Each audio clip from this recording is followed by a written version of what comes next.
Now, usually, I try to make videos that inspire you to travel or chase your dreams, and I'd much rather you watch those. But I do realize that a lot of times chasing your dreams end up becoming a business. So I thought I'd lend a helping hand, or two.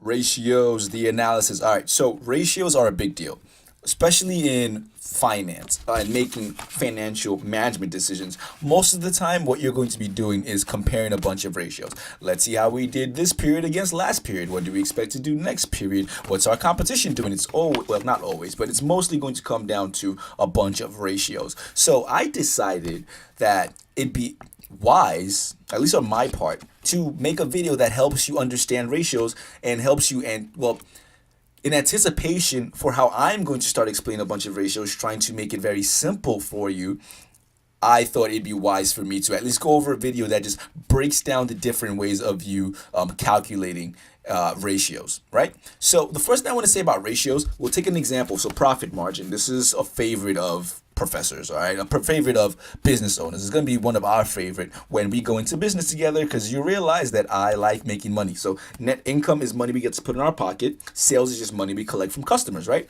And if we want to know the percentage of money we get to put in our pocket as out of all the money we collect, we're going to look at our profit margin.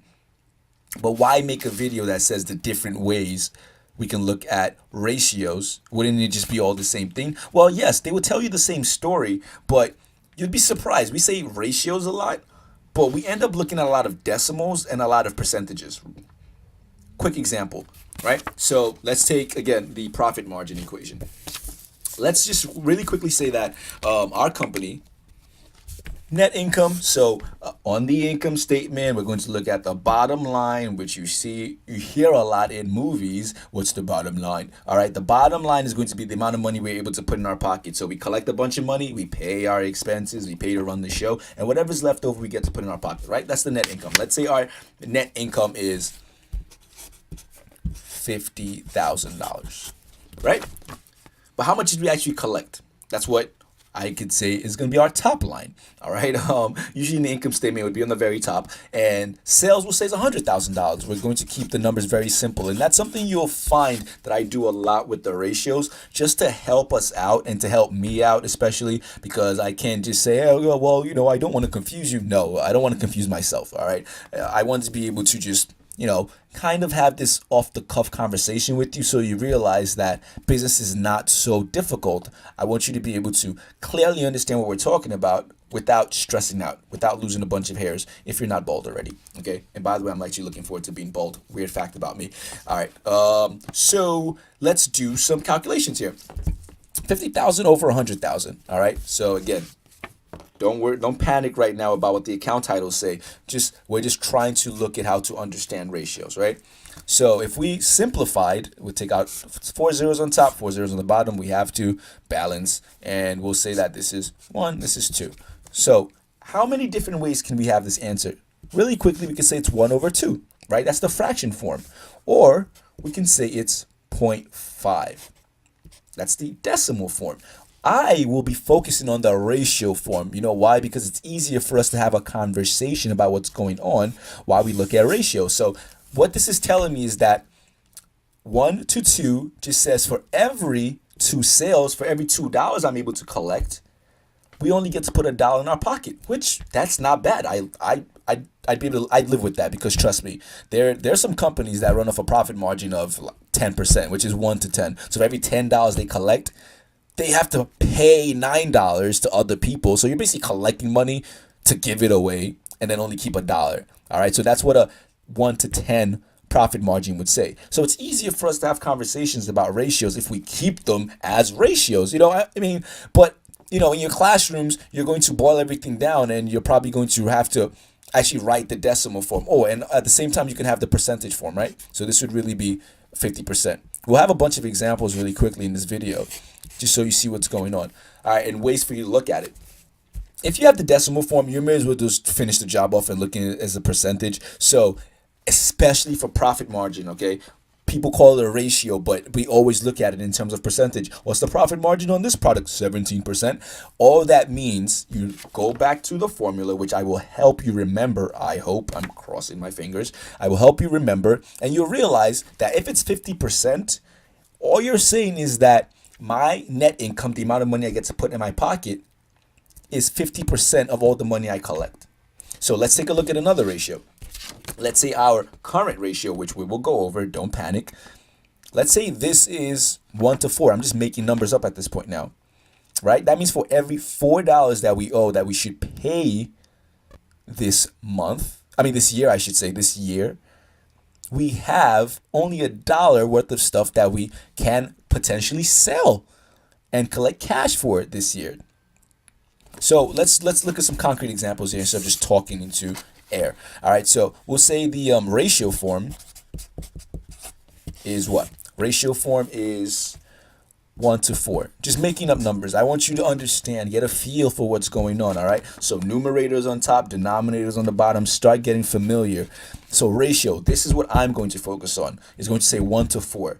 And if we're talking about this ratio, we just know, we would kind of read backwards here. We'd say for every $4 value that is owed this year, we have $1 that we could potentially sell. And now I say potentially sell because a lot of current assets we actually don't plan on liquidating. This is one of those ratios that kind of has an emergency feel to it. It's not relying on your operations. It's kind of saying, hey, do you have enough to cover your obligations just in case? But we'll talk about stuff like that later, okay? So ratio form right now, 1 to 4. What is the fraction form? I guess that's easiest to jump to. So fraction form would be 1 over 4. It's the exact same thing. So how can you start reading it? If you're going to keep it in fraction form, I'm always going to focus on ratio, and I apologize if it confuses. I genuinely apologize if it confuses anyone that I keep it in ratio form. All right, I believe personally that it will speak to people a lot. It's a lot more accessible to talk in ratio form, but if you'd rather fraction form, I hope you're able to keep up and translate everything to ratio form, all right? Because it's pointless making these videos if you don't get it. Okay, so in fraction form, this is a quarter. All this says is that whatever's on top is a quarter of what's on the bottom. That's it. So that means for every $4 that we owe this year, we have $1 that we could potentially earn in cash if we liquidated. What does that mean in terms of one single dollar? That'd be the decimal form. If you were to really, really boil things down. So the deci here is decimal for me. That'd be 0.25, right? So 0.25. If you're going to go decimal, you may as well just finish the job off, I always say, and go percentage. And percentage is taking that decimal and moving it 2 places to the right. So we would go bloop, bloop, and that's 25%. Fair? So again, let's forget about this ratio. This is one of my least favorite ratios. Hopefully you agree with me when we go over it. But net working capital, we'll talk about. Total assets for right now, they're just placeholders. What is this saying if we look in terms of percentage, right? That just means that if our result after calculating this ratio is 25%, we figure out the decimal value of it and then we translate it to percentage. What does that really mean? It means our net working capital that we can realize, that we will realize, I should say, is 25% of our total assets. So whatever our total assets is, we find 25% of it, and that's what our net working capital is. Sales, whatever, if the answer was 25%, whatever our sales is, we calculate 25% of it, and that would be our net income. But I'm going to work more intuitively with you and just focus on the ratio, because the ratio for me is just so easy. It's easy for me to say for every $4 that we collect from customers, we only put $1 in our pocket. I feel like there's an extra line of reasoning that comes with the fractions and the decimals and the percentages, but they're all the same thing. All right, I'm making this video just so you realize they're all the same thing. Professors, they're going to focus on decimals and percentages because you're in school and everyone knows math isn't, whatever you learn in math is like, I'm not going to make an excuse for why it's done this way. I just believe keeping things in ratio form is the most, it appeals to our most fundamental way of understanding business. That's what I found. All right. Fraction form, yuck. yuck is all I could say. But look, let's just take random examples now. So if I had a ratio, right? We're gonna go over a lot of them. This is just helping you understand in general what's going on.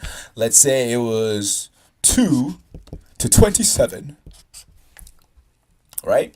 That just means if we're looking at one ratio, that for every 27 of whatever's on the bottom, let's hold this up just for a reference point. Okay, so 2 to 27. For every 27 of what's on the bottom, we're going to realize 2 of what's on top. So for every $27 I collect from customers, I get to put $2 in my pocket as my net income. Okay, so ratio form is so easy for me. You kind of work backwards. All right, for every boom boom corresponding, I get boom boom corresponding. Okay, and then some people are going to keep it in fraction form. So let's say 1/5 for some random ratio. Use this as a reference point. That just means that my net income is a fifth, 1/5 of the money I collect from people, my sales. Right? It's not difficult, but me, I'd rather see that as 1, 2, 5. All right, because then I get the point at you when we're sitting together in our meetings and you want to make a point, and I go, no, but we collected $5. All right, I want to put $2 in my pocket, and it's easy for you to kind of visualize, and you sort of see, all right, it's not as balanced as we may want it to be. It's a little lopsided. Maybe we can boost our profitability here a little bit. Ratios it's just easy for me to work with, okay? And then let's take random decimals. All right, so your professors, or in real life especially, the numbers are gonna get really, really yucky. You're gonna get something like 0.734, whatever, right? And fine, you may not be able to actually have a ratio that you can easily translate to, okay?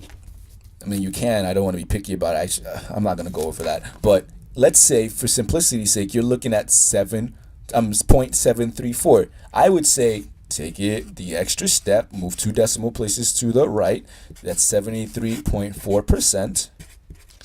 And all that means is that whatever's on top is 73.4% of what's on the bottom. That's it. And we're going to talk about these things. Okay, 73.4% profit margin is, that's a dream. That's what I want for us. Okay, but focus. Okay, this is just talking about ratios, the analysis. They're going to give us a bunch of clues.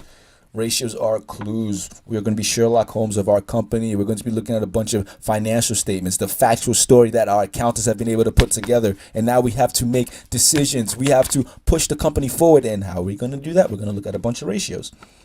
Okay, so please understand that I'm going to rely on the ratio form of things.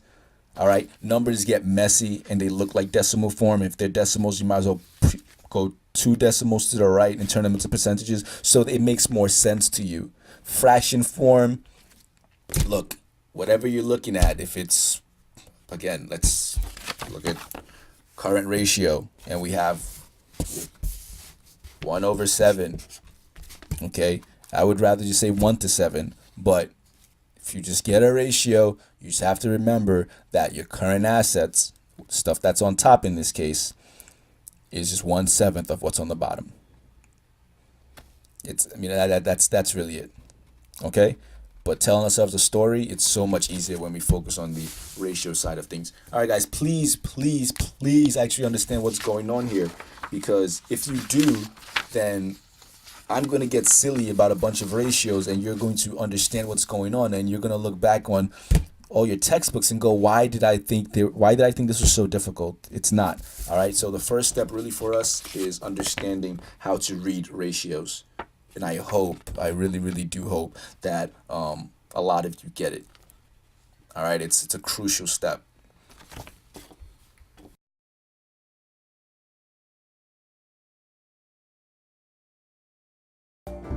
Thank you so much for watching. Turning a dream into a reality usually ends up becoming your business. That is why we have the Helping Hands videos. Subscribe, like, and feel free to leave a comment below. Don't forget to follow us on Twitter and Instagram. Fans of Kindness, our Facebook page, is also waiting for you. See you in the next video. Until then, be your best and never stop learning.